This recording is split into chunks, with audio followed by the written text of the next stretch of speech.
Speaker साहब, मेरा कोई किसी से लड़ाई नहीं है। मैं पहले दिन से जब यहां आया हूं, तकरीर नहीं करने दी मुझे। जब मैं बात करता हूं शोर मचता है, गलत बातें करती है। मेरी किसी से कोई लड़ाई है? इन सबको जो भी ये समझता है कि ये मैं किसी से लड़ाई की वजह से या कोई मैं अपने दुश्मनियां किसी से हैं, मेरी कोई किसी से दुश्मनी नहीं। मैं आज आपके सामने कह रहा हूं कि अगर पाकिस्तान के अंदर, हमारे मुल्क में अगर सही माने में अकाउंटेबिलिटी प्रोसेस ना चला, हम किसी सूरत इतना पैसा नहीं इकट्ठा कर सकते अपने बच्चों को तालीम देने के लिए, सेहत, उनके इलाज करने के लिए, अस्पताल ठीक करने के लिए। हम आगे बढ़ ही नहीं सकते। जब एलीट करप्शन पे लगी हुई है, वो आप कैसे समझते हैं वो मुल्क तरक्की करेगा? हम जब आप किसी के ऊपर केस होता है, वो कहते हैं जी पॉलिटिकल विक्टिमाइजेशन है। मुझे ये बताएं कि मेरे ऊपर पॉलिटिकल विक्टिमाइजेशन नहीं थी जब इन्होंने मेरे ऊपर कोई 2002 का फ्लैट डिक्लेयर हुआ, मुझे इन्होंने सुप्रीम कोर्ट में 6 केसेस कर दिए। मेरे इलेक्शन कमीशन के अंदर मुझे सुप्रीम कोर्ट में 2 केसेस किए। क्या मैंने कहा कि कभी मैंने कहा विक्टिमाइजेशन है? मैं जवाब देता हूं। मैं जब वो फ्लैट लिया था, मैं सारी दुनिया जानती है मैं इंटरनेशनल क्रिकेटर था, मैं तो जवाब दे ही नहीं था। मेरे पास तो कोई पब्लिक ऑफिस नहीं था।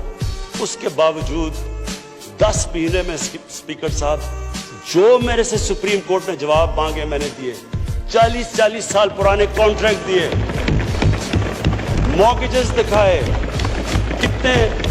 किधर से पैसा आया, मॉर्गेज में कितना गया, कब वो मॉर्गेज दिया, फ्लैट कब बिका, बीवी से जो पैसे लिए हुए थे यहां जमीन लेने के लिए।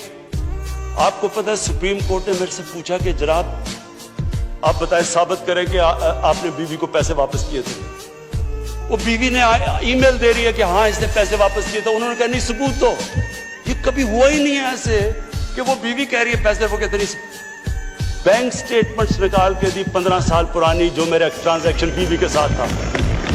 मनी ट्रेल दी, सारा जो पैसा वहां से हलाल की कमाई का बाहर से पाकिस्तान लेके आया, उसकी मनी ट्रेल दी। स्पीकर साहब, कोई मैंने कमाल नहीं किया। ये हर उस मुल्क में जिसमें जेन्युइन डेमोक्रेसी है, वहां एक लीडर को जवाब देना पड़ता है, क्योंकि वो अमानतदार होता है, वो पब्लिक के पैसे का अमानतदार होता है। ये कोई विक्टिमाइजेशन नहीं है। और ये जो नैब है, ये हमने तो नहीं नैब बनाई। एक आदमी हमने भर्ती नहीं करवाया, नैब तो पुरानी है। 90% केसेस भी पुराने हैं, लेकिन गालियां हर रोज मुझे पड़ती हैं कि जनाब देखें इमरान खान ने ये कर दिया, वो कर दिया। लेकिन स्पीकर साहब, मैं चाहता हूं कि हमारी पार्लियामेंट चले। मैं चाहता हूं कि डिबेट हो सही, क्योंकि डिबेट के बगैर आइडियाज तराशे नहीं जाते। डिबेट सबसे इंपॉर्टेंट चीज डेमोक्रेसी की अकाउंटेबिलिटी और मेरिट के बाद तीसरी चीज है, वो डिबेट होती है। यहां डिबेट ही नहीं हो सकती। जब बात करो वो शुरू हो जाते हैं कि जी वो नैब न्याजी नेक्सस या कभी कुछ शुरू हो जाते हैं। यानी इस तरह तो बोल देखे ना स्पीकर साहब, मैंने तो नहीं नैब बनाई। पॉइंट ये है कि क्या फंडामेंटल प्रिंसिपल ये है, क्या हमारे जो इक़्तिदार में लोग रहते हैं वो जवाब देना चाहते हैं अपनी वेल्थ का, या नहीं देना चाहते? और अगर वो नहीं देना चाहते तो बाकी क्यों देंगे? आप जो कल्चर होता है वो ऊपर से सेट होता है। वो कहते हैं the fish rots from the top. जब ऊपर से खराब होता है, सारा माशरा नीचे तक तबाह हो जाता है। करप्शन का स्पीकर साहब नंबर 1 प्रॉब्लम ये होता है कि मुल्क में जो पैसा ह्यूमन डेवलपमेंट में जाना होता है वो लोगों की जेबों में चला जाता है। नंबर 2 प्रॉब्लम ये होता है क्योंकि चोरी का पैसा होता है वो मुल्क में नहीं आप रख सकते, वो आपको मुल्क से बाहर भेजना पड़ता है। तो मैं सिर्फ ये कंक्लूड करता हूँ स्पीकर साहब, मैं अपनी ऑपोजिशन से बड़े रिस्पेक्ट से कहना चाहता हूँ, मेरी कोई किसी से दुश्मनी नहीं है, ना मैं कुछ बदला लेना चाहता हूँ।